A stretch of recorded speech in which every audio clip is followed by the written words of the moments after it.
Whether you call it kveik, kvik, or kvike, there's no denying that this unique Norwegian yeast has had a remarkable impact on the brewing scene, and Imperial Yeast's A43 Loki is one of the best versions out there. With the ability to produce a clean beer when fermented as warm as 104 degrees Fahrenheit or 40 degrees Celsius, you heard that right, while also performing well at more standard ale temperatures, Imperial Yeast A43 Loki is as versatile as it gets, meaning you have zero excuses for failing to brew throughout the year. Learn more about A43 Loki at imperialyeast.com and grab a pouch for your next batch to see what all the fuss is about.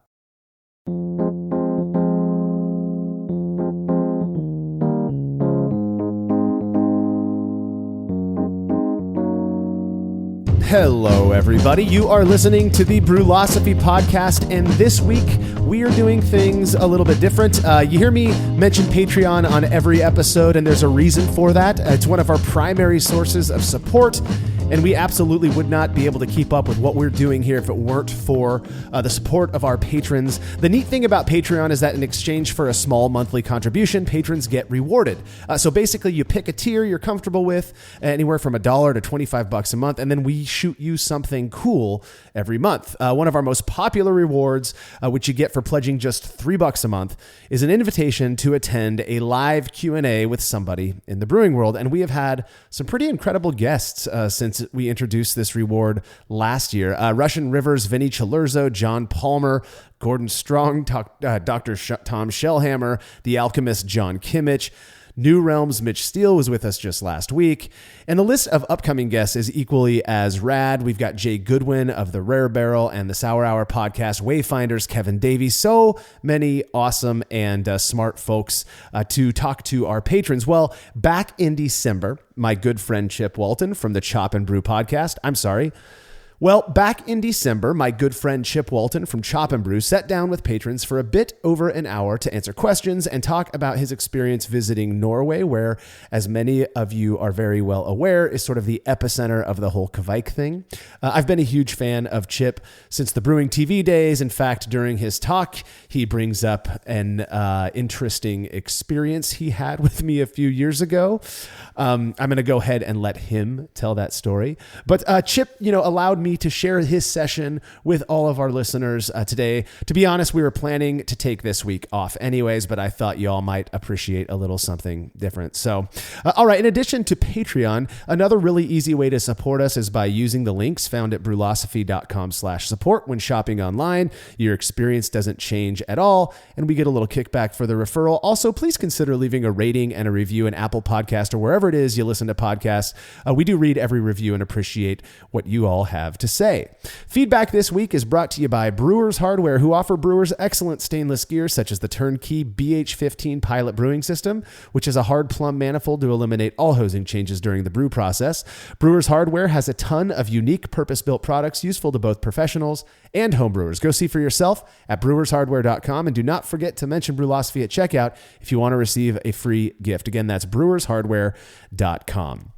So I receive emails daily from listeners of this show and readers of the website for various reasons, one of the most common being to inquire about getting something that they have done published on Brülosophy.com. In fact, just this week alone, I've received 6 such emails. So in the hope of clarifying things a little bit, outside of the regular Brülosophy contributors, really the only other people who get to publish on the site are members of the Brew Club, who in collaboration with us perform experiments using an approach similar to what it is that we're doing.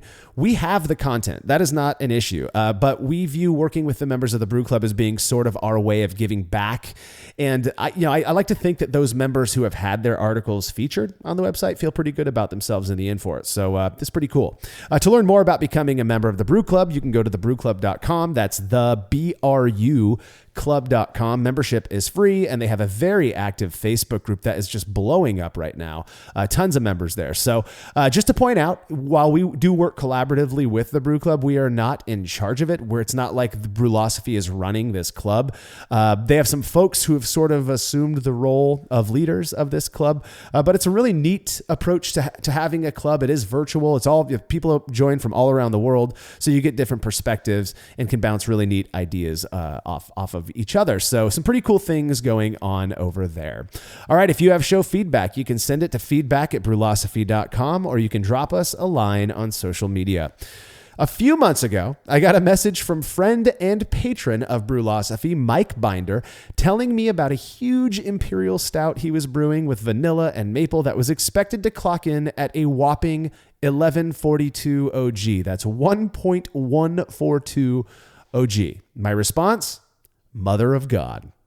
Mike felt this was an apt name for the beer, which ended up with an OG a tad higher than planned. It was 1175.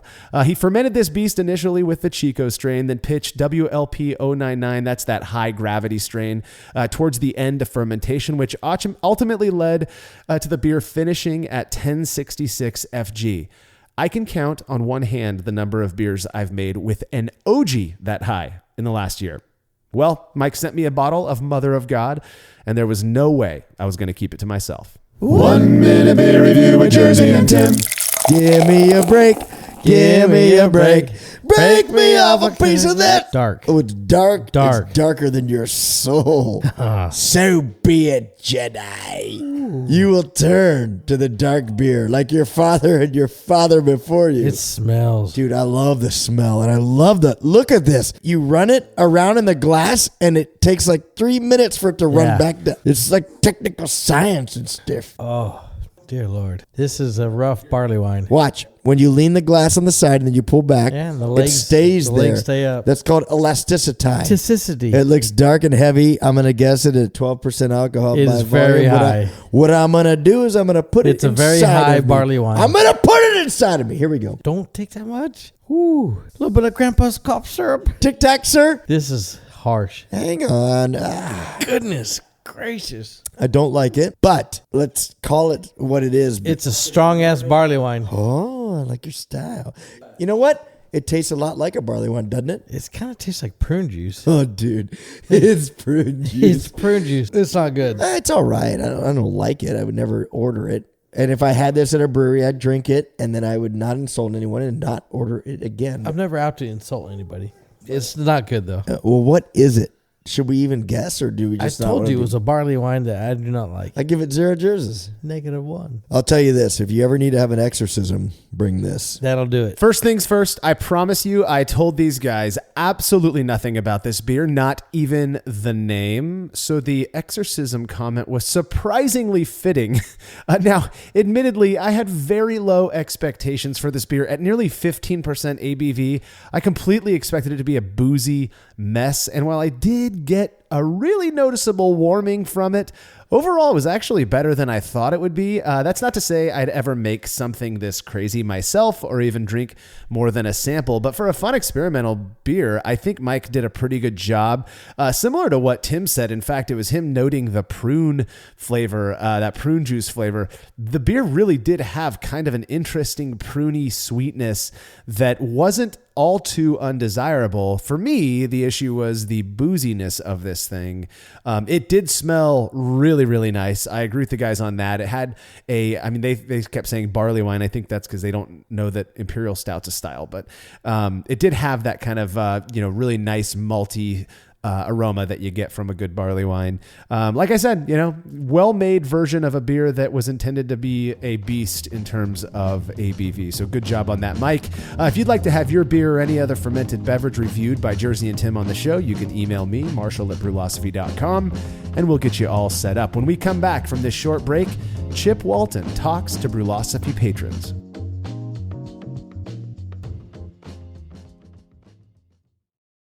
This episode is brought to you by Milwaukee-based Spike Brewing, designer and manufacturer of premium quality homebrewing equipment. Whether you're interested in upgrading to a stainless steel fermenter like the incredible Flex Plus or switching to a turnkey electric setup so you can brew inside and avoid the cold, wet winter, Spike Brewing has the solution for you. Visit spikebrewing.com/brülosophy today and let their team help you figure out what you need to make the most of your brew day. Again, that's spikebrewing.com/brülosophy.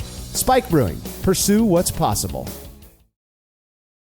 As every brewer knows, the best beer requires the best hops, which Yakima Valley Hops provides fresh from the source to brewers around the world, carrying everything from classics like Cascade to modern favorites like Galaxy and Mosaic, as well as other ingredients and gear. Yakima Valley Hops has it all. And don't forget to check out their new podcast, The Late Edition, where the YVH crew goes into depth on our favorite plant with industry experts. Head over to YakimaValleyHops.com now to see all they have to offer and subscribe to The Late Edition wherever it is you listen to podcasts. Craftmaster Growlers takes traveling with and sharing beer to a new level. Made from heavy-duty stainless steel, Craftmaster Growlers are double-wall insulated and can keep beer cold for up to 8 hours. Unlike typical growlers, Craftmaster Growlers come with a swiveling tap and fully integrated CO2 regulator cap, allowing beer to stay fresh for 2 weeks or more. The square design takes up less space and will fit in most refrigerator doors, and every Craftmaster Growler comes with a 1-year warranty. There are 64 and 128-ounce versions available over at craftmastergrowlers.com. Have you ever thought about adding a port to your kettle but held off because you didn't feel like drilling into your gear or sending it off to have someone else do it? From the makers of the world's fastest counterflow chiller, the Exchillerator, comes the Hangover, the easiest way to add extra ports to your kettle as well as countless other options. Mount a faucet to your keg for easy portable pouring. Set up the perfect whirlpool arm. Hold a heating element in place. All of this and so much more without permanently modifying your gear. Manufactured right here in the United States, the Hangover offers brewers too many convenient solutions to list here. So head over to Exchillerator.com today to see what the Hangover can do for you.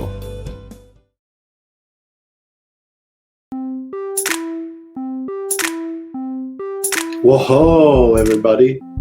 It's the Illusion, reporting from somewhere on Spaceship Earth. Just kidding. It's Chip Walton, doing a live Q&A for Brülosophy Patrons. What's up, Marshall? Adam Joyce, Wisconsin in the house. John McPherson, Florida in the house. You can see I'm wearing my nice sweater. Just came back from a holiday historical home tour of the Alexander Ramsey House in St. Paul. So I look Christmassy. Not too Christmassy. Guess it's pretty gray tone. What's everybody drinking? Has everybody got a beer? I guess it's noon everywhere. That would most likely be part of this, at least in the States. So it's time to start. What's everybody got in their cup? I'll ask you a question. Eric Pierce is on that 5-day grained glass New England IPA made with Imperial Viking. Very nice. If anybody has any input on what they think the Viking strains are, even though we're close in cahoots with Imperial, as you can see by these pouches that are actually filled with candy, not yeast. That's one bit of information that they kept proprietary through all the time of working with them. It's like whatever that 3-strain blend is. They ain't letting us know. Aaron Collier's on that Double Jack. Jonathan McPherson's on that Blackberry Hibiscus Flower Berliner, one of which I think is maybe headed my way soon. So you might see a 3-minute beer review on that. Brew one. Whoop, whoop. Yeah, go get you something, Adam. We'll wait. So yeah, I can give you a quick tour of my ramshackled edit suite if you want. Hey, let's do that. Why not? I'll pull up Adobe. I'm going to move this beer out of the way before I make a complete mess of the day. So this is where the magic happens. If you're a fan of the show, this is where I spend hours and hours and hours editing Chop and Brew video. It's just a really messy room in our home that I should have cleaned so many times. It's got this awesome, this picture that my mother-in-law framed for me. She's like a master framer at Michael's. So as I sit and edit, I have that for inspiration just ahead of me at all points in time. There's a bunch of LPs and CDs. Y'all remember CDs, right? We got like 12 books of CDs. Over here, we have a Christmas tree, a bunch of old merch, envelopes, a couple of guitars that shamefully don't get played as much as I would like. And that's about it. There's the camera. I'm not a huge like gearhead or tech nerd, but if you want to know about the camera, I can probably figure out the details. It is a Sony. It shoots to HDSD cards. Sorry, y'all. I know this is like some turbulent. Marshall's like, damn it, why did I invite this guy? But yeah, so that's the main camera that shoots most of our stuff. I do have like a lavalier kit, to put lavs on people, but for the most part, we use what I call the squirrel mic, and we just kind of run and gun. Anything from people sitting around a table, I'm usually using that unless it's kind of a loud setting. Then I have a couple of like stick mic options that I might sit on the table. But this is very much a run and gun. Granted, this camera isn't quite like the DSLRs that most people doing brew videos, I'm sure, probably use. Coming from the news industry for so long, I really like a hefty camera that really feels like production style video cameras. So I kind of end up with those kind of cameras a lot. A quick history lesson. Or not a history lesson. Here, I have Premiere pulled up too. So like for anybody that watched the smoked raw ale 12 beers of Christmas video today, this is basically what that timeline looked like. So yeah, I edit at home on Adobe Premiere. I edit at work for my job for American Public Media. When I get to do video there, I have Adobe Premiere. Back in the way back, Northern Brewer, Brewing TV days, we had Final Cut Pro, and it was only 7 back then. That was before they went to the 10 or the X or whatever you want to call it. So that is what I kind of cut my teeth editing on, was Final Cut Pro, and I do miss it. Premiere is cool, but there are definitely things that weren't as intuitive about it. All right. Question: how uncomfortable did Marshall make you while trying to cost you? I actually was like trying to figure out how much of that story I was going to tell in order to protect the not so innocent. We'll get into that. What about the Norway trip? What kind of juniper did you guys use?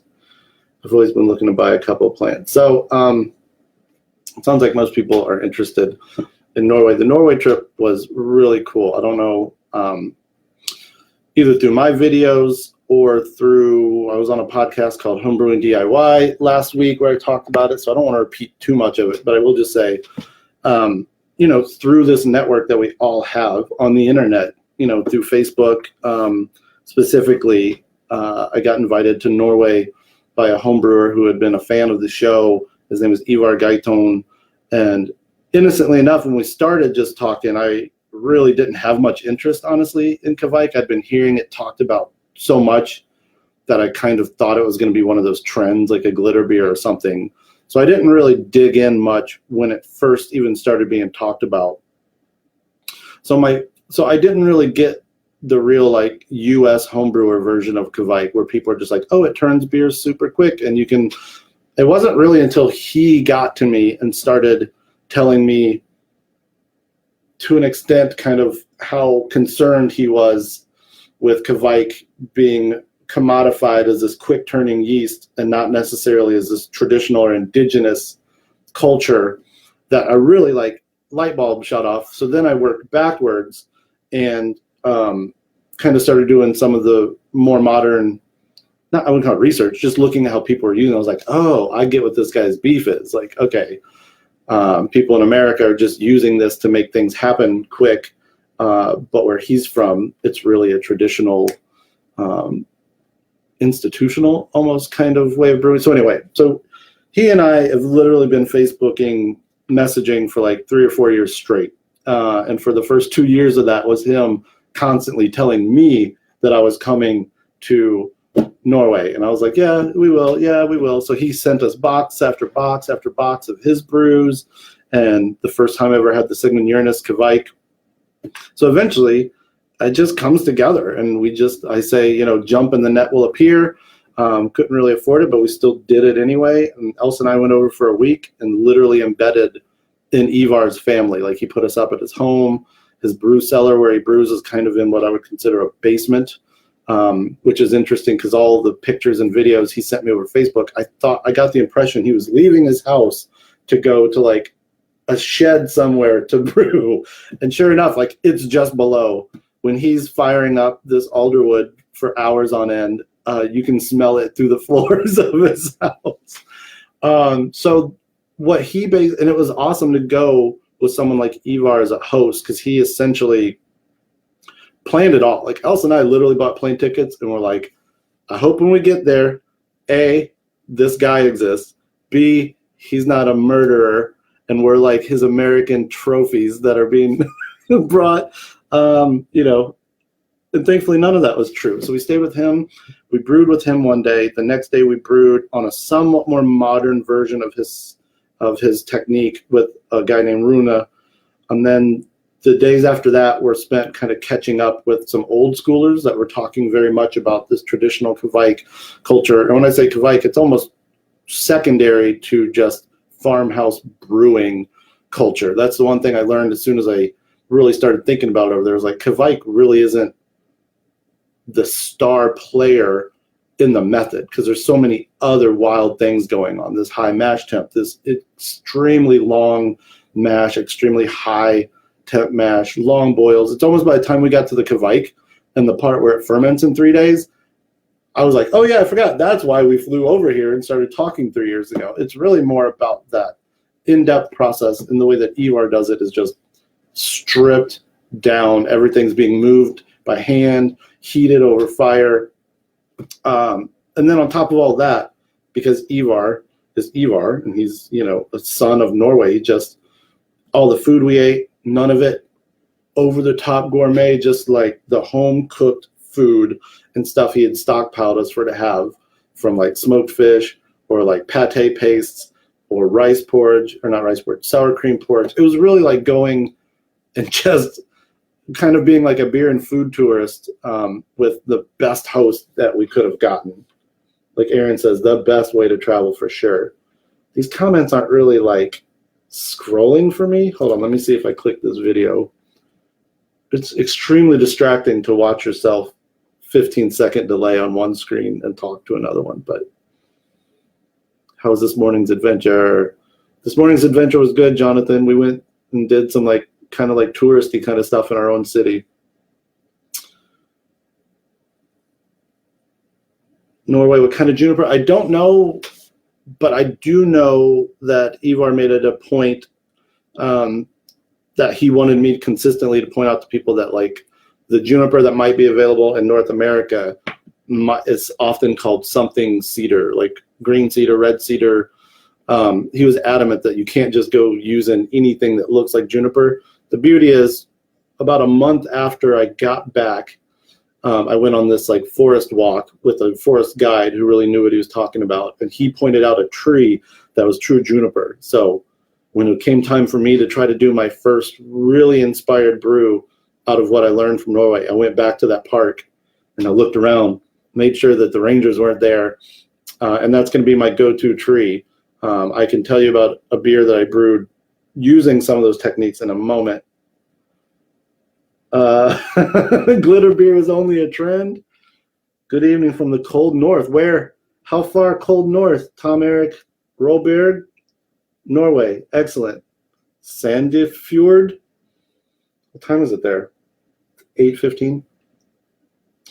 Dude, Adam Joyce. Yeah, Ivar playing the long game. I was, when we first moved to Minneapolis from Austin, Texas, it was a similar thing. We rented this house from this old woman on Craigslist who didn't know how to use the internet. So there was some flags, and I was like, this woman is advertising on Craigslist but doesn't seem to know how the internet works. So we pack up our lives and we move up here to start new jobs, and I'm just 1 block away from this rental house. I'm just please God, let this house actually be here. Somebody could have already just scammed us for the first month's rent. So when we got to Norway, I was just please let this go well, and not beyond the joke of not being murdered. I was just I hope we're very comfortable. I hope Ivar gets out of this what he wants. And by the second day, when we brewed for 17 hours straight, he and I almost kind of got the fisticuffs, and I was like, oh yeah, we're friends for life at this point.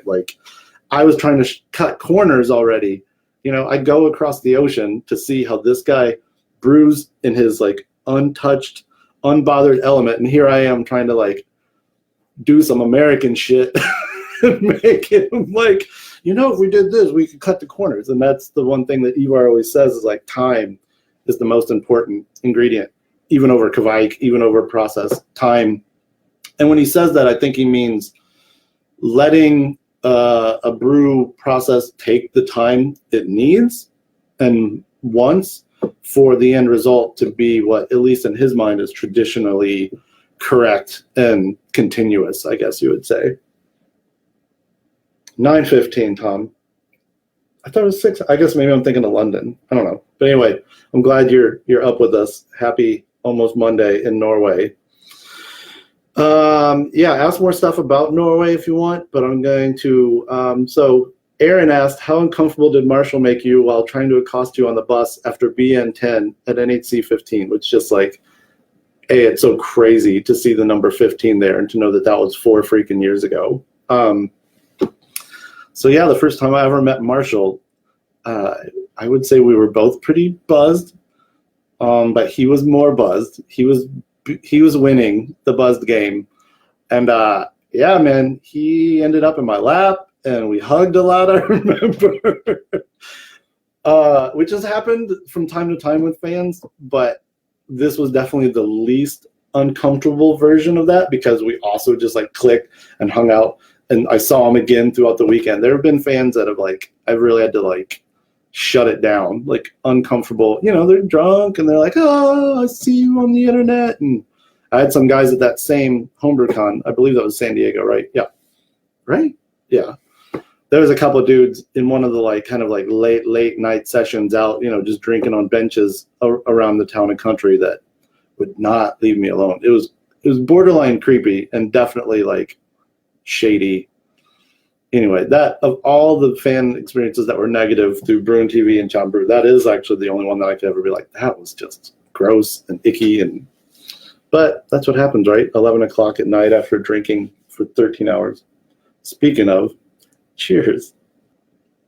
Yeah, Jonathan, I don't know. Like the juniper may not be a southern thing. I mean, clearly there's a reason why I can find it in Minnesota as far as similar landscape and climate and stuff to Norway. I mean, it was just like, now that I'm like a little more in tune with Norway, or at least where Ivar is, because he's constantly sending me videos of it's snowing this day, it's raining this day, the leaves are turning this day, I realize how very similar our areas are. So yeah, juniper just may not be something, but there's got to be maybe a cedar, but I would definitely want to make sure you're safe with it because it can apparently go left real quick. So I will tell you, if you haven't heard of this beer, and I wish I had some of it up here. So prior to going to Norway, Ivar had been sending me things like this. This is, I don't even know how many batches worth of beer this is. I mean, this is dried Sigmund Uranus Kvike from Ivar's brew cellar. Let's see. It smells like mushrooms and old books. So he started sending me this, and I shared it with as many people as he allowed. You know, I'm very courteous to him, and I make sure that anyone who asks for it, I kind of get his blessing or I put them in touch because he wants to be part of the process. I think, well, on this screen, I can just now see where I pointed the Kvike into the camera. So I was doing kind of like what Americans have been doing. I was just brewing beers and then putting this in it. And then it started going a step further where he was suggesting recipes, whether they're boiled or raw ale. And I really just started saying, you know, I'm just going to start doing what he says to do with it. That's what I'm more interested in anyway, other than like an IPA that turns in 3 days. I'd rather have something that tastes like Norway. So fast forward to coming back from that trip.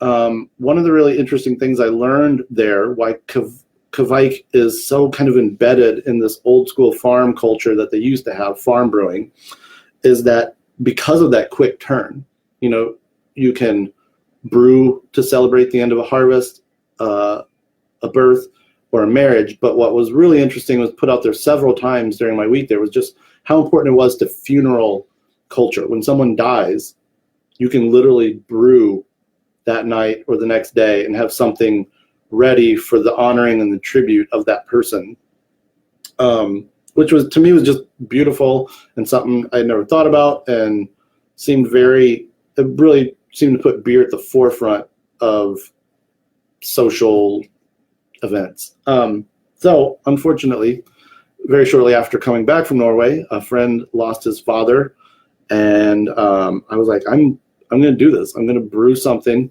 for my friend's dad's honor.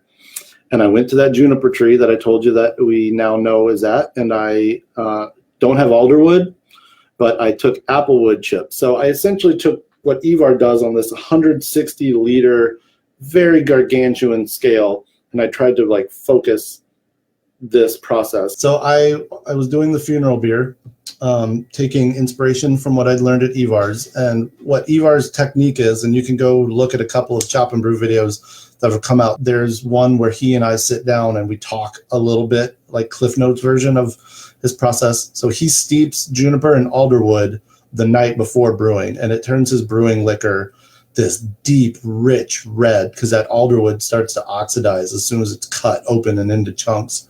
So I was trying to mimic that, and sure enough, those applewood chips did the same thing. They turned red. So when it came time to brew, I basically took my mash water, steeped it in juniper branches and the applewood chips, and then you mash. The crazy thing is these beers, at least Ivar's farm beer, which is pretty much what I kind of go for because it's the thing that I know the most about through him, they mash at 160 degrees for like 2 to 5 hours, however long you want it. And at Ivar's house, it's even crazier because of how he mashes in. I can't go into it here, but he does it in these, he basically does mini mashes and then puts them all into this giant wooden yield. This is basically a barrel without a top. It's nuts. So, but the basic thing that's going on there is 160 degrees for hours. And then when he runs off through a bed of alderwood and juniper back into his giant copper cauldron, he boils for like 5 hours over a wood fire. And in one corner, he builds it up extremely hot. So you're almost getting like this one spot of intense caramelization, like volcanic bubbling and caramelization. So what I would say the bullet points for these brews are long high mash, long boil, just tons of sugar and caramelization. And then he pitches his house strain. He thinks he might have a Kvike on his farm, but he's not ready to talk about that yet. And it's going through like a lab process to see if it's legit. But besides his own, he just relies on Sigmund Uranus and has been drying it, brewing, harvesting, drying, brewing, harvesting, drying forever. And he knows Sigmund, so Sigmund could get him more if he wanted it. And then it ferments in this giant yield, this barrel. And so the week that we were there riding shotgun with him, we'd go down every morning and he would drag a stick across like kind of what we would consider the kreuzen. And he's like, as soon as the stick cuts the kreuzen and it doesn't, go right back together, but stays split, then it's ready. It's like, what the fuck are you talking about? And then they call that the opskake on day 3, when the foam stays split with the stick, you start drinking it. And so back in the day, the beauty of these opskakas, when there was like a whole farm of people, workers, family, friends, they would brew on these like 150 liter scale, and they would drink a lot of it really early at those parties. Now people that brew on that scale are just like kegging it, giving it away. But the opskake, as Ivar loves to point out, you're drinking beer that is quite literally still kind of fermenting. I mean, it's pretty much done. It goes from 1080, 1090, 1100 down to 1020. Sigmund Uranus is always 1020, and it's like indigenousy, not with what yeast labs in America have done to it, but in its real form. Anyway, so now you're sitting down there, you're drinking straight out of the yield with your chenya. He loves to point out that, folk songs about opskakas in his area are basically like, party's not over till people are basically shitting themselves, which I think is a disgusting bar to set for your party. But poetry, songs, centuries old, all talk about like how wild the party gets on the Obskaka. So anyway, so I brewed that, and it turned out extremely junipery. It did not have the smokiness that an Ivar beer would have, because Ivar's beer pulls smoke from being boiled over this wood fire for 5 hours and just smoke rolling on top of it. So I used some Virginia, some Copper Fox Mesquite smoked malt for my beer. And it turned out like it was the first thing I tasted since coming home from Norway, where I was like, whoa, we're actually getting close, you know, as far as inspiration. It was really cool. The other cool thing is another fan in Norway, Martin, sent me 2 kilograms of Shortsdal malt, which is basically alderwood smoke. It's dried and kilned by use of burning alderwood, and it smells so good. It smells like so many of the things that we ate there, and it smells like the walls of Ivar's brew cellar. Really cool. So, granted, I'm not obsessed with Kvike as it sounds like I am. It's just really been a lot of what I've been doing for the last 3 or 4 months. So Adam Joyce is noting that, yeah, I mean, me and Ivar were just, and Elsa, I mean, we're literally tethered together. Ivar can't drive because of a health issue.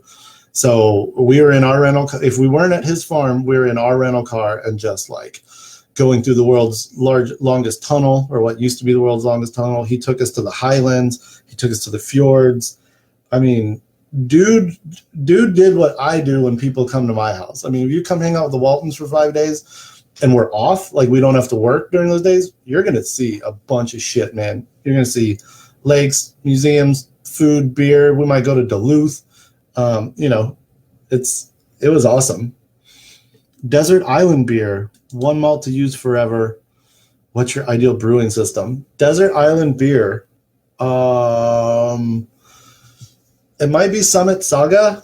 Summit Brewing, where I used to work and Elsa still works, has an IPA that is it's really malty, but it's really tropical fruity.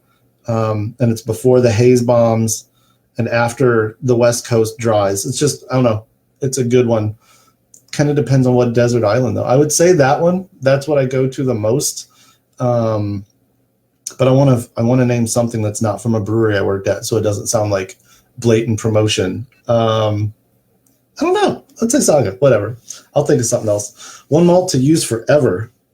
Simpson's Best Pale is my go-to for, you know, a base malt. I haven't used it as much as I want to have used it, but Red X, a couple times I've used it, is super nice and intriguing and getting that color without the body. So if you wanted to brew a red ale for the rest of your life, that would be an amazing malt, I think. My ideal brewing system, I don't think I figured it out yet. I've been brewing since 2007. Y'all have seen all kinds of iterations of my brewing, from stovetop extract to stovetop brew in a bag to garage brew in a bag with a freaking pulley to brewing in the 10-gallon igloo all grain to recently the Grainfather. I honestly want the Grainfather to be my ideal brewing system. I'm still a little hung up on the chilling part of it. It's just enough moving pieces where it's like, it makes me wonder why it's worth doing that instead of brew in a bag. But brew in a bag doesn't allow you to preset your mash temperature the night before you go to bed and have it ready when you wake up. So I think I'm on a quest to get the Grainfather more dialed in. And I think using it in my basement's going to help, because there'll be less running around the backyard and turning water on and off. So I'm hoping to brew with it actually soonish. How does it stay at 160 for so long? Eric Pierce asked about the mash. The same way any mash. I mean, when I did it in a 10-gallon igloo. I mashed in at like 161 or 2. And even after 3 hours, it was still 160. I mean, you know, dense mash, igloo cooler. You know, I wouldn't mash it in like my aluminum Italian kettle, which just loses heat by the second. In terms of food, beer, blah, blah, blah. Steve asked, in terms of food and beer pairings, what has been your biggest aha moments over the years?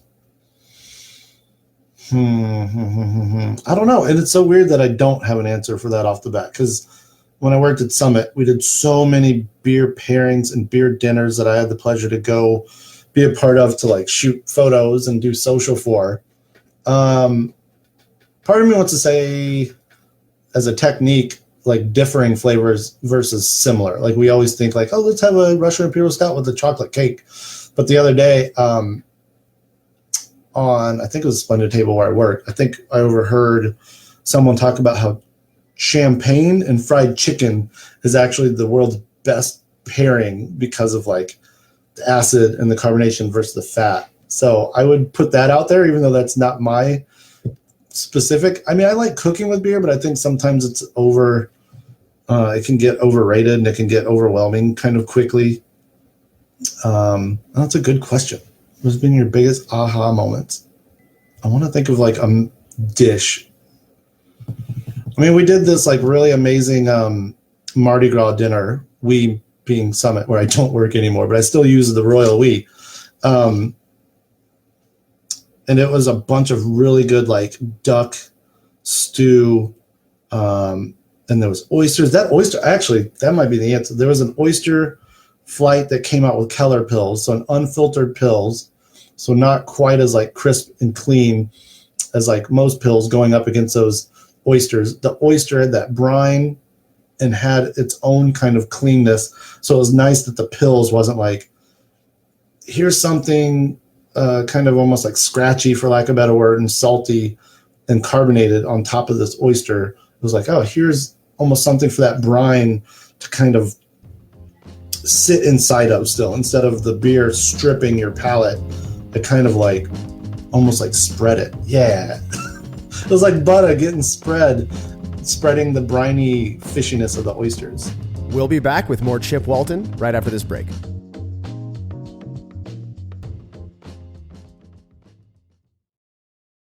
The brew in a bag method has blown up over the last few years, and in that time, it's become very clear that not all bags are created equal. For the best BIAB experience, you have got to go with the Brew Bag. Made from high-quality, food-safe polyester, the Brew Bag is available in both 210 micron for standard brew in a bag, as well as 400 micron, which works beautifully for all-in-one recirculating systems. I've been a Brew Bag user for years and wouldn't brew without it. Head over to brewinabag.com to get the fabric filter that works for you, and use promo code TBP17 at checkout to receive a discount. Again, that's brewinabag.com.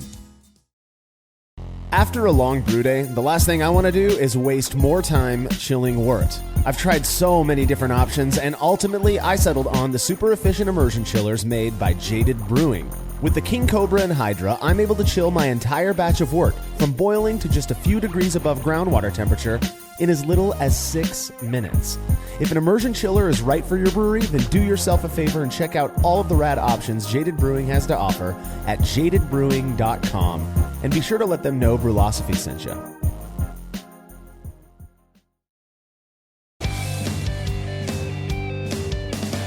Compact and simple to use with a small footprint for brewing indoors, the Grainfather makes it easy for you to brew professional quality beers at home.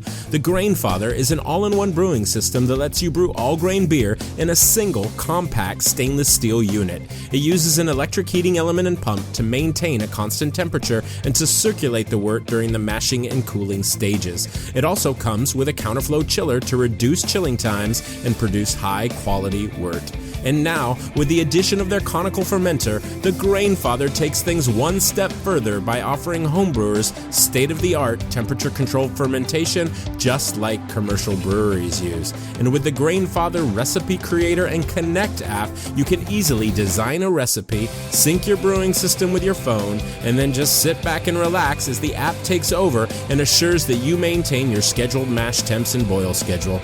Head to Grainfather.com to purchase your all-in-one brewing system today and to sign up for their free recipe creator tool. Once more, head on over to Grainfather.com, that's Grainfather.com, and get started today.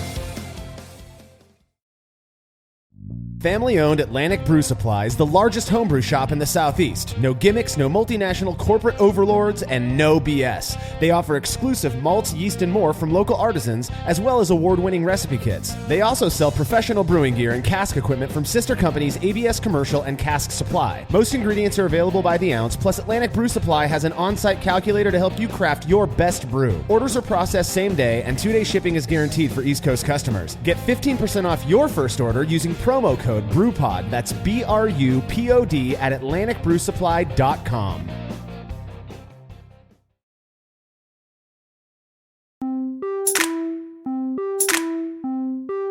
Mark Booth, holla. I will say this, Mark Booth says I'm a big reason he's a home brewer, and it's funny. I don't give myself that, but I hear it so much. I just went recently to NanoCon in Portland, and I definitely get frustrated doing Chop and Brew, especially because it's not as built into my real job as Brewing TV ever was. Brewing TV, anyone who's a real fan knows its story along those 72 episodes. I only claim the first 72 episodes of Brewing TV. But we made it very clear, me, Mike, and Jake worked at Northern Brewer. We had other jobs, and then we had this idea to create Brewing TV. It's not like Northern Brewer hired 3 dudes, freelance or contract to start that show. Brewing TV really just came out of the need of being like, we really should be doing videos, and not just instructional videos, which was my original job there, was just to do instructional DVDs that come with your kit, and maybe we'll throw some of those on YouTube, like how to make a yeast starter. But it very quickly became, as we always said, with Brewing TV, it was the why, not the how. And once you start talking about the why, the how is going to be in there anyway, but hopefully it's kind of stealth and not cheesy and not overly nerdy to where new people coming to it enjoy it. So it's still a blast. So what I was saying is, with Chop and Brew not being part of my job, there's a definitely issue with the frequency and regularity. I've gotten that pretty much back on track, I feel, the last 2 or 3 months. But because it's not, at Northern Brewer is every other Friday, there's an episode, which means every other Monday to Friday, people were like, don't talk to Chip. I'm headphones, I'm editing. And it really created some amazing stuff, both creatively, concepts, recipes. With Chop and Brew, it's very much, I'm self-assigned, and that's not a good thing for me because I'm a procrastinator. I also bite off more than I can chew habitually. But when I was at NanoCon, I'm still having people come up to me from other countries, from Sweden, from Norway, from Mexico, as well as all over the United States. It's still you, Mike, and Jake are the reasons I brew. I'm looking for the next wave of that, man. We need to create that next generation of people who are going to say, you're the reason why I homebrew. Because I don't know how many people are homebrewing, period. Really, since I left the AHA governing committee, I don't really get a lot of inside scoop. I feel like it's on a downward trend, but I feel like people that are in it are in it. So how do we find people that want that next Brewing TV, that Chop and Brew? That's kind of a question I'm constantly asking myself. My favorite non-Kvike yeast, I really like Darkness, honestly, from Imperial, specifically for darker beers. I've never brewed a not dark beer with it. In general, though, I often like English strains, but I don't like the ones that get that buttery undertone. I like a really clean English strain. I really like Saison strains and doing weird things with them with temp to get them funky or non-funky. What was my most spectacular brewing fail? Most recently I had to, and this isn't brewing, but 2 or 3 years ago I made this pine wine that turned out awesome. I took fresh seasoned spruce tips in the early spring, and I basically made a simple syrup out of that, but I made it on such a huge scale. I basically made a gallon of spruce tip simple syrup, diluted that with 2 gallons of water, which yielded me this sprucey sugar water of about 1070, maybe. I did trials to see what cut would get me to about 1065, 1070. Pitch champagne yeast.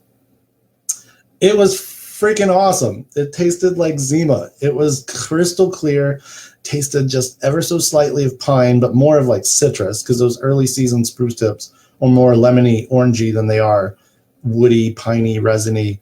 And that shit was bomb, dude. Highly carbonated. So I tried to do that again this past spring, and I was like, ooh, I'm going to intentionally wait till just a couple weeks later when it's a little more woody. That shit was horrible, dude. It tasted like, ooh, like tree bar. It tasted more like sucking on a pine tree, and it was awful, and it sucked to have to like dump it, especially after the first batch had been so good.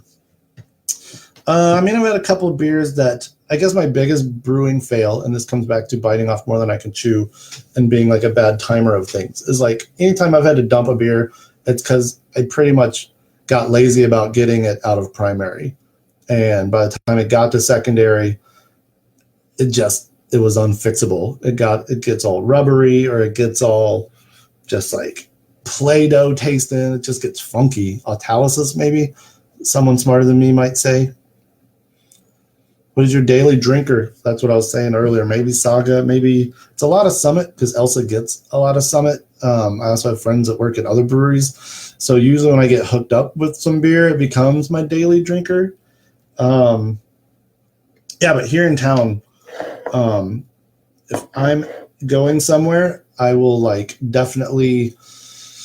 I'll gravitate towards most things that like Bent Paddle, which is from Duluth, that they make. I'll try anything that Surly makes. I'm not always 100% happy with it, but case in point, I'm drinking Coffee Bender right now, which is like the OG coffee beer for me. It's kind of funny.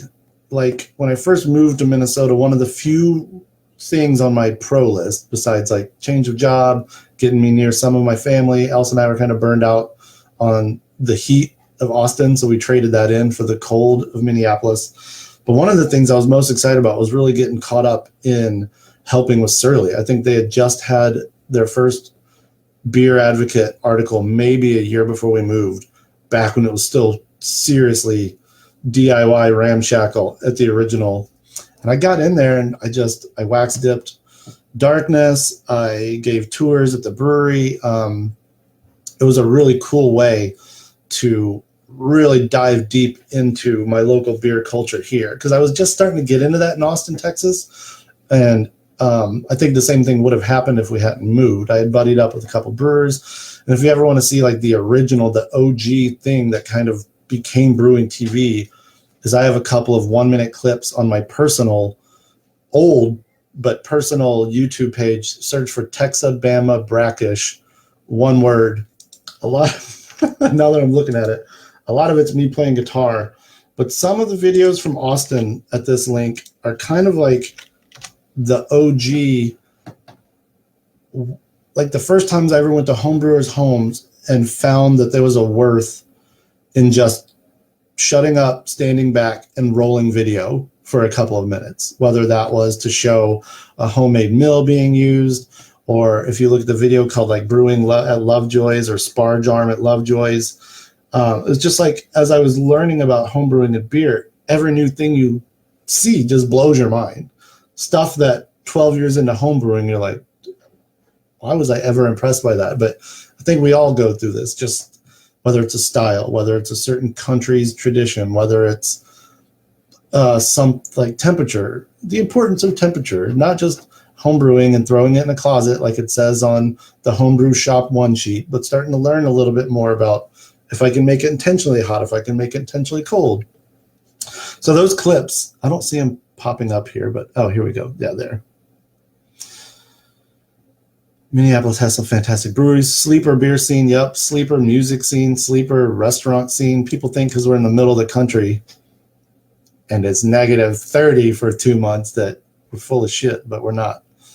What's on tap for Chop and Brew? That's a great question. So, I posted something the other day. I have like dozens of these around the house. Like I start thinking about stuff that have been shot. I've got stuff from 3 years ago that still needs to be edited. I've got stuff that is half shot or is like storyboarded. It's pretty ridiculous how much I shoot versus how much time I have to edit. So one thing for 2020 is definitely getting more of this stuff out of the archive, because it literally causes anxiety. We don't have to go down this rabbit hole, but like I live with anxiety because of how much unfinished projects there are before I even think about moving forward. But in 2020, besides getting old stuff out, which is just good stuff, there's so many interviews. There's like Carvin Wilson Mead presentation. There's Annie Johnson doing Stein beer, all the way to just like brew sessions and concepts that it's frustrating. Anyway, but moving forward, I definitely want to get more into like some food and not just making it at my house, but I want to find people in the restaurant industries, or maybe not like home cooks, home brewer versions of cook who just have a stellar thing, the one thing that they do and they do it really good. Just getting more of that, because I do think that that's part of the success, at least for Chop and Brew's channel, is, you know, if you go look at our top most, if you sort the videos by most popular, in the top 10, there's a lot of food. There's snack sticks, smoked snack sticks. There's the making bacon. There's the crawfish boil. So I do think that there's an important crossover there that I need to utilize doing the food stuff. I want to figure that damn Grainfather out. I want to make that awesome. In 2020, I would like to go for just regularity. I really want to get back to some sense of frequency without feeling just like I'm constantly scrambling. That being said, I do have a day job. I will be in my last semester of grad school in spring 2020. Once that is over, it'll be much easier to just really get home after work and concentrate on 2020. But what kind of stuff do y'all want to see? I mean, the main thing is I want to get out what's been shot, because right now it's like most projects around your house that are like, you started. I put the nails in, but then I never hung the railing. You know, I have a lot of that stuff in the box. Matt asked, what brewing history, region, style are you most interested in at the moment? I mean, obviously Norway. I feel like I'm barely at the beginning of really figuring that out, and because I have these great one-on-one resources there that send me stuff like malts and kveiks. And here's one I actually dried. This is from the raw ale I did last week. This is one called Vigne. And this was my first time ever. I basically just took it ferments on the top very boisterously. So you can do a top crop, essentially almost like an English strain. And I just poured that on some parchment paper and I put it in my microwave, which is at an ambient about 100 because of this light underneath it for our stove. So I don't actually like microwave kveik. That seems like a very bad idea. But the beauty is I've dried out peppers in there before. I've dried out things that can like slow dry. I put them in there and this stuff dried after 2 days. So that was really cool. So I still want to learn way more about Norway, because when we went, we obsessed about pretty much the Voss area, and not even the Voss. I mean, because where Ivar lives is considered its own little brew center that no one knows about. So there's the smoked beers, there's the raw ales of the north. I might not even be attributing that correct, but my point being, what I've gotten into Norway so far is just like scratching the surface. You look at someone like Lars, who's basically made a hobby and maybe even like you could say a second career, and he's traveling almost every weekend of the year to Lithuania, to Norway, across Norway, to Sweden. So it's hard to really immerse yourself, but I'm lucky that technology and internet and Facebook and then people like Ivar that'll invite you over and basically make sure you have no expenses as long as you get your ass there. Besides that, I'm always interested in kind of like German. I come from German ancestry and England. I mean, there's still these things that are tons written about that I just haven't read at all, that I'm really interested in, like pub culture, anywhere where people brewed at home, but more for like communities, so like alewives, when women of different, you know, whether it's Africa or in the New World here, coming from England. I'm very intrigued by the less industrial, less modern side of brewing. That might be an answer to that. Going back here and making sure I haven't missed any questions, because I could just keep talking forever.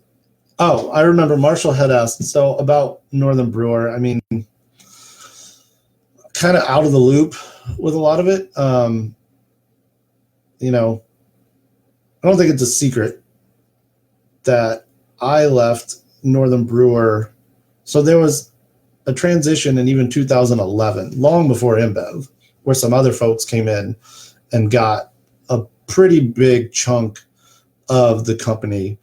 And we're talking about, before then was the Northern Brewer you knew, with like the fun catalogs, the real good, like, hey, Northern Brewer was basically your buddy that brews that happens to sell supplies, versus this store that only sells supplies. It's kind of the way it felt after that. You know, they came in with that classic, you know, we just want to help you do what you do better. We're not going to change it. And 6 months in, catalogs were changing. They were questioning the worth of brewing TV. There were some other cultural changes that, oh shit, it's Charlie P. Come here, Charlie P. Oh, come here, the people want to see you. Come on. Oh, snap, y'all. We got a guest host. Oh, Charlie Peanut.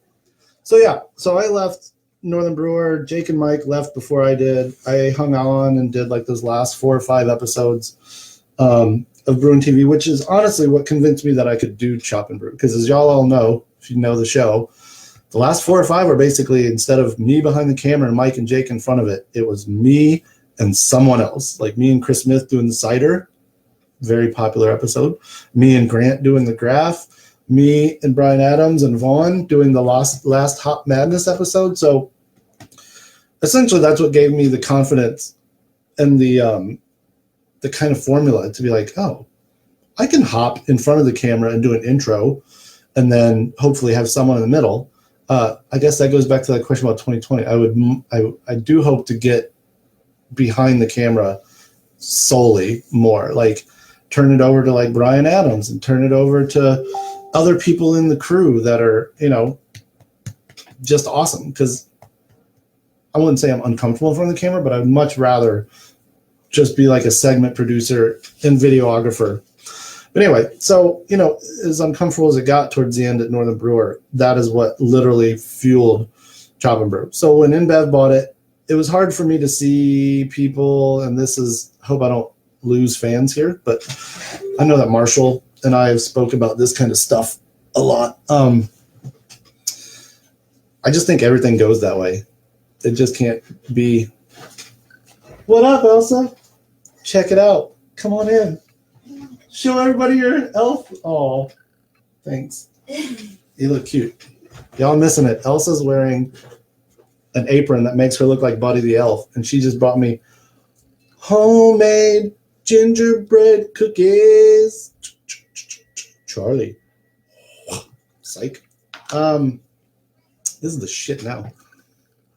Now y'all stuck with me. I'm just going to sit here and talk smack for a half hour and eat cookies. So when InBev came in, or when any of these iterations, it doesn't have to be InBev, but InBev is the one that clearly got the most, got people upset the most, because it comes with this name that people already know for going in and buying stuff. But man, there's other people inside the homebrewing industry buying up stuff that you just never heard of, that are doing, I mean, equally profit-minded things. So the hardest part, honestly, about the InBev thing was me knowing tons of people that still worked at Northern Brewer who were kind of just being like pushed into this box of, y'all suck, you're sellouts, you're shit. I mean, that sucks when the people on the ground are getting that. So now InBev doesn't even own them anymore. I don't think. I can't remember there was another transition earlier this year. They closed Northern Brewer Minneapolis, which was the shit, which was the coolest thing to be a part of, that store opening and having that awesome classroom to shoot in. So now they just have St. Paul and Milwaukee. But I mean, there's been other major homebrew suppliers that are now consolidated, and it sometimes isn't transparent, you know. It's so funny. When Northern Brewer in Minneapolis I mean, when Northern Brewer and Midwest became owned by the same company, how hard they still tried, but how hard they also didn't try. Where like all correspondence came from the same mailing address. What? But yeah, we all know how that goes. So I don't know if that answers Marshall's question, but I'm not surprised. And I don't know that there's a fix for that kind of big business consolidation. It's probably not, because I just think it's difficult to be a mom and pop store when there's an Amazon or when there's all these other companies that can get stuff to you in 2 days. I don't know. I shop at Northern Brewer St. Paul, man. I never stopped. Like, we're like 4 generations of staff after I worked for the company, but I still try to know as many of their names as possible and go in there, and I take beer with me when I go in. Yeah, I've been very lucky, and all through my homebrewing career, I've always lived in a city with a homebrew shop. I started in Austin. Austin Homebrew Supply was amazing to have as a first resource. Then I moved up here, and at the time it was Midwest on its own in Minneapolis and Northern Brewer here, and I was like, there's 2 stores, and it was just crazy. And then I got to work for one of them, which was bonkers. And then Elsa came and worked for one of them. And then we both left to go work at Summit. Life's crazy, man. I'll tell you what, if any of you guys are Don O fans, this just goes to show you what the fucking homebrewing culture on the internet is. So I started watching Don O movies or YouTubes about a year before I moved up here, maybe even 2. Basically when I started homebrewing. And Don O lived in St. Paul, and I knew that because we had done like some Real Ale Brewing Company beer exchanges for Surly. We basically swapped Minnesota beer for Central Texas beer. I move up here. I hit him up. I'm like, oh, dude, now I live what I think is close to you. And at that time I was in Minneapolis. He was in St. Paul. When we finally bought our house 3 years later, I moved 5 blocks from Don O. And now Don O lives a block and a half from my house. So like, me and Don will probably be in a lot more of each other's videos if you could imagine there being even more frequency between that, because we live so close, but we've like been great friends, as a lot of you have been, together and in the Brewing TV and Chop and Brew networks because of the awesomeness of the internet. It's really mind-blowing. There are times where I just, Marshall set me up in a video earlier on this channel where he was like, I think he's been doing this for about a decade. And I was like, holy shit. May 7th, 2020 will be 10 years since the first episode of Brewing TV. So yeah, I've been doing some version of brewing culture, brewing instruction, something or the other for 10 years, which is pretty crazy. I often wish that I'd skipped some of the steps that I'd taken to get to that. And then, maybe this could actually be my full-time job, or definitely more self-sustaining than it currently is. It's very much a passion project at the moment. Eric asked if the LHBS model of being like a brewery tap room and selling brewing supplies. I could see that. I see it a lot. They're already getting in. They've already got the relationship with whoever it is. Case in point, BSG is pushed deeper into homebrewing through its handcraft. So if you're a BSG client and you're already getting malt bags, why not get, I think that's definitely going to be a thing where breweries and tap rooms will start carrying kits or having a small room off to the side, because I don't know what the worth is to them though, because that's a lot of work. It is a lot of work. It's a lot of inventory. At Northern Brewer, they bought in bulk and then would repackage. I don't think a brewery is going to commit to that. So you're talking about just buying a lot of 1 ounce increments of hops, 1, 3, 5 pound increments of malts. But I do think it'll be a trend, and it'll be much like a general store where, I'm sitting there like eating with my mouth full, where it'll just be part of what they're trying to do with their beer, right? They're trying to create a sense of community and an education component of beer with their community. So, if they're smart, they'd sell beer kits of their beers, or maybe not if they're smart. I don't know. But I've seen that a couple of times. in addition to being a homebrew shop. Oh, you mean the reverse. All right. So I just talked about 5 minutes of shit in the wrong direction, but I made a good point, damn it. I see what you're saying. So there's a couple homebrew shops here that I see what you're saying. Yes. As the home brewing hobby reduces, and those shops need other things to bring people in and revenue, definitely. I think getting a 1 to 3 barrel system, if you're in that kind of state, you can't do that in Minnesota, I don't think currently, but there clearly are states. Well, wait, I guess you can do it in Minnesota. I don't know how the registration, but I believe there's one in St. Cloud that's doing that. But, who knows what that, if this side of the wall is called business A and this side is business B, whereas in other states, it's very much like, yep, all hands on deck. We're all the same company.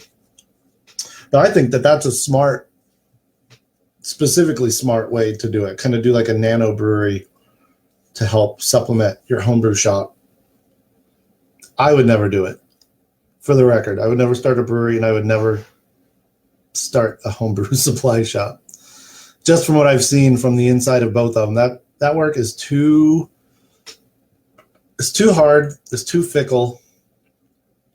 It's just, I've always just been like, I just want to point cameras at it and tell fun stories from within it. Today, my plan, speaking of shooting food, is to go do a couple of holiday food things with Elsa, but I'm doing this 12 beers of Christmas thing right now where I'm putting out a video a day, which turned out to be way more than I thought. We shot most of them in one night, which got very debaucherous last Friday. So, but yeah, just the infrastructure of like getting it posted, building an episode page, putting it on Patreon, making sure it's on. It's more than I kind of thought it would need to be for the 12 days. It's been fun, but it's a really quick look at like, oh, this is what it would be like if this was your day job and you were trying to turn around content every day. What else? This is kind of crazy. I'm going to throw it out there just to see if anybody that's still on here has input. I'm trying to do dry January. I won't say my drinking's become problematic, but it's just definitely become too much. I feel like I need a reset on drinking a little bit. So I'm trying to do this dry January thing. If any of you have any suggestions on how to keep sane during that month, I know people that do it. It's not impossible. I'm very worried about my willpower, and I don't want to fail myself. But I've told enough people that I'm going to do it besides a private room of Patreon livecast. So if y'all have any tips for that, man, or just any advice in general in like enjoying beer, but kind of controlling it a little better. Because, man, Chip Walton, I need to lose some weight. I need to get a little more sensible, drinking responsibly. So, yeah, if anybody's got any advice for that, I'm not trying to turn this into like a therapy session as I drink a beer at 2 p.m. and eat cookies. But it's important, I think, for all of us to, in order to sustain and to enjoy this hobby and to keep doing it, to be very cognizant of, sometimes I literally forget when I'm drinking beers, multiple beers in a row, that they are they're inebriating you. Because we get so like nerded out about flavors. I'm like, oh, I just want another 2-ounce pour because it's got marshmallows and chocolate, or it's a new hop and a Pils. And it almost gets to the point where you forget we're not just like sampling fruit juice over here. Like sometimes it seems like it with some of these hazy IPAs, but yeah, I need some tips. I think back to like a blog that Drew Beecham wrote 3 or 4 years ago that I'm going to break back out, and a couple other things like that to make a roadmap to get a little bit more responsible with it. But it's hard. It's hard shooting a show about drinking without drinking. The other night I edited an epic mead interview that'll be coming out soon, and I killed a bottle of mead. Didn't need to, but felt good, felt fun, felt like it made sense at the time. So, yeah, man, I'm just going to start revealing more truths if people don't hang up. So, Beat Brewery, best brewery to visit in the cities. Ask James, dude, and dudettes. Man, if you come to the cities, I always suggest Barrel Theory and Black Stack. Those are two of my favorites. They are hazy IPA kind of specialists, but they also stouts. Black Stack honestly has gotten into like Berliners, fruited sours. Both of those breweries are fairly, I won't call them similar because it's just not fair to them, but they're buddies, and they have a lot of like similar beer concepts. So Bad Weather's also a good one. Beer's always clean. Summit, I work there. Elsa still works there, but they will give you the really classic styles, just spot on. Good stuff. Old, like kind of German beer hall-y feeling. I would definitely stop by there, and it's also worth a tour.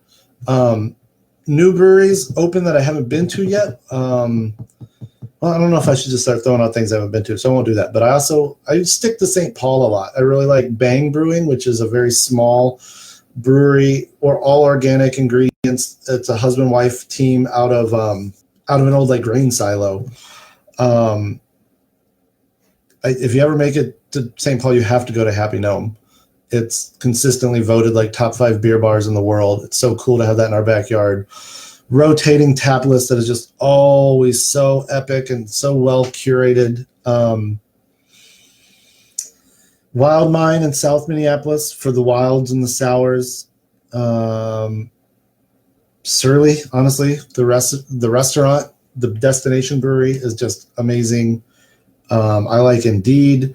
There's like a whole, well, it used to be a triangle. Now it's like a pentagon, maybe, of all of these breweries in this area called Northeast Minneapolis. Dangerous Man, Fair State Co-op Brewing is a must. Very wide portfolio of beers in there. Always unique stuff on. Good vibe. Dangerous Man, Indeed. Yeah. There's a new one that I want to get to that I will shout out, Falling Knife. It's from a couple of dudes from local clubs that have worked in other breweries first and now are working here. Their beers, I have not been yet, but Brian Adams was sending me not nice, taunting photos of how much fun he was having there last night. So I would suggest that through Brian Adams, if nothing else. Exercise, lots of water. Not happening, Aaron. Aaron, are you telling me I can't do dry January? This is reverse psychology, right? Wow. James is going in. He's like, document this process. That's real shit. I thought about that after the Drew Beecham. I mean, Chip Walton has needed to lose weight and get a little healthier. No secret there for a long time. And every year when I get in my worst feeling about it, I really think about documenting it. Because once you go on the record, man, you start telling thousands of people you have this thing that you're going to do. You're kind of on the hook to do it.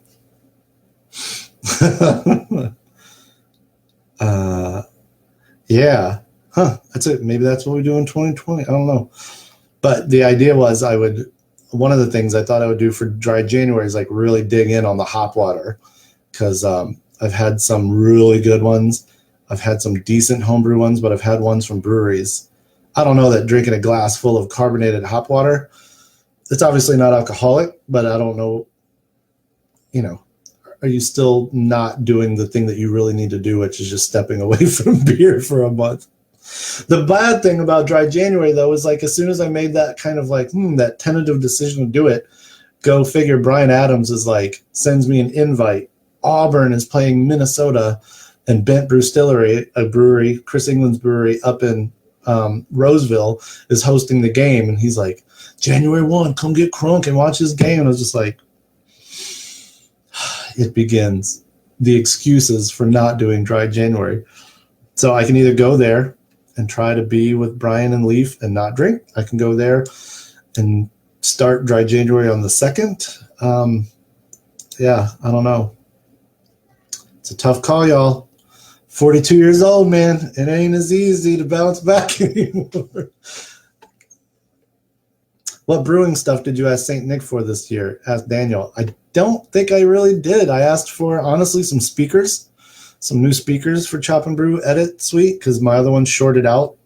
I actually bought myself a grill because it was on clearance at the hardware store. And then it turns out there was 2 other groups of people who had been planning on buying me a grill for Christmas that I completely like threw off their plans because I was kind of like, to a degree, a jerk, and I bought myself a grill while the getting was good. What else did I ask for Christmas? I can't remember. But not a lot of brew. Like, I got that Grainfather. I've got everything I could need to do any kind of brewing at this point, besides short of like March pumps out the ass and, you know, all that stuff. But I have multiple kettles. I've got an all grain cooler. I've got a Grainfather. I got a lot of beer though. We had a party 2 Fridays ago, a Santa Claus party on December 6th. So I kind of have a cooler full of beer that I'm going to work through for the rest of this month. Essentially, I won't have to buy beer for the rest of December. And then the plan, like I said, for dry January is to probably like give everything away that's easy to see or put everything in some like deep storage in the basement. All right, y'all. I want to make sure I didn't miss any questions real quick. I don't think so, man. I want to thank y'all for your support. Definitely keep with us. I appreciate it. ChopandBrew.com. The next year, we're definitely going to have, I mean, the brewing episode with Ivar might have to be like an hour long because that's going to be the kind of thing that I'm just not going to, I don't know. He gave us wonderful interview, wonderful insights. In Norway, there's this thing called slow TV, and it's apparently just like people there really like watching slow processes. Or slow might be a bad way, but just like long, should be called long TV because it's about like GoPros on cars driving through the mountains for hours, or like people fishing on a pier for hours, which kind of spoke to a lot of just the personalities and attitude there. Whereas I feel like in America, things are a little more rush, and fractured and splintered and multitasking all the time. So I like the idea of slow TV and letting Ivar's episode maybe be like this epic hour-long episode, or we'll cut it into like his process for that 17-hour day, and then another episode will be his philosophy. But it's so ingrained, it's going to be very hard to separate a lot of that. Yeah, man, I just want to do good by y'all. I want to lose some weight and get more videos out. And at the same time, not cut myself off from the enjoyable things in life in 2020. So, love y'all. Appreciate y'all's time. Thumbs up, beer clink, Santa Claus emojis, chop for chop, brew for brew. Huge thanks to Chip Walton, not only for taking the time out of a weekend to chat with our patrons, but for all of his contributions to the world of homebrewing. Without question, one of the more influential voices out there, in my opinion. If you haven't already, make sure to subscribe to the Chop and Brew YouTube channel right away. That's youtube.com/chopandbrew. And you can also check out chopandbrew.com. Now, before we wrap up, Chip talked a bit about his dry January plans, which he did successfully complete. And by the sounds of it, he learned a ton about himself in the process. I just want to say publicly that all of us here at Brülosophy are super proud of you, Chip, for making an effort to be healthier both physically and mentally. There's absolutely nothing negative about that. And I think it's really cool that you went public with all of this stuff and that you're sharing your experience with so many other people. Perhaps we'll have Chip on the show in the future, maybe an experience episode, talking about his experience with going dry for January and how that whole thing influenced his perspective on the relationship he has with beer and with alcohol in general. I know that his story has inspired many others already, which is pretty dope. So, all right, thanks again to our 900 plus patrons. We're so close to getting 1,000 of you guys on there, which I think is pretty cool. We appreciate every last one of you, whether you're pledging at the $1 or the $25 tier. It all means an absolute ton to us. If you want to get in on future Q&A sessions, head over to patreon.com/Brülosophy to learn more about all of the rewards you can get for helping us out. And of course, don't forget to go to brülosophy.com to read about all of the experimental stuff we are up to. The Brülosophy Podcast is made possible by the generous support of our sponsors as well as all of our rad listeners. We seriously could not do this without you. Cheers to everyone who has subscribed and left a review of our show. It makes a huge difference. If you haven't yet, please consider doing so. Head over to brülosophy.com/support to view a list of ways you can easily help us to continue producing this podcast. If you want a reward for your support, visit patreon.com/brülosophy. Thanks again for listening. We'll be back next week with another episode of the Brülosophy Podcast. Until then, think beer. Start off the morning with some hot tea, lemon and honey, cause it soothes my throat. Put some herb in the bowl, yeah, it's homegrown. Ain't gotta go through the middleman no more.